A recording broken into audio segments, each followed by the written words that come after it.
Masih pakai baju tidur, detik-detik penangkapan wanita yang bayar orang siram air keras.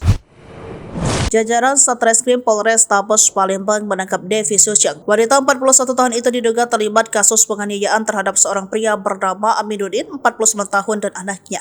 Akibat kejadian itu, Aminuddin menderita luka bakar dan anaknya menderita luka tikam. Peristiwa penganiayaan terjadi pada April 2021. Dengan kata lain, Devi sudah jadi buronan polisi selama 3 tahun. Saat diamankan, Devi Suceng berada di tempat persembunyian wilayah Bandung, Jawa Barat. Detik-detik penangkapan melansir dari Instagram, Devi terlihat masih mengenakan baju tidur.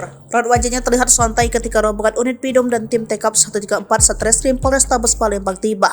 Penangkapan yang dipimpin Kanit Pidum AKP Robert Sihombing berjalan lancar tanpa adanya perlawanan. Sebelum membawa Devi ke Palembang, Robert sudah terlebih dahulu menjelaskan kepada penghuni rumah terkait kasus yang diarahkan kepada Devi. Sebelum tiba di kediaman Devi, Robert dan anggotanya terlihat berjalan menyusuri kawasan pemukiman penduduk. Suasana sepi karena penangkapan digelar sudah sangat larut malam. Mengutip Sribaku.com, Devi ditangkap lantaran membayar sejumlah orang untuk menganiaya Aminuddin dan anaknya. Selain Devi, ada beberapa pelaku yang saat ini sudah diamankan dan sedang dalam proses hukuman penjara.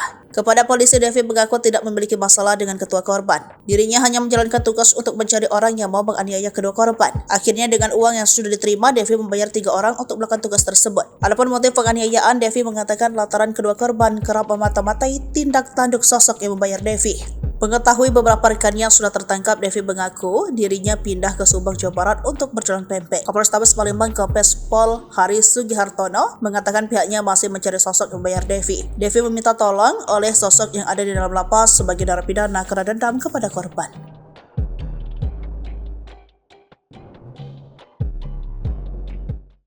Download Tribun X sekarang, menghadirkan lokal menjadi Indonesia.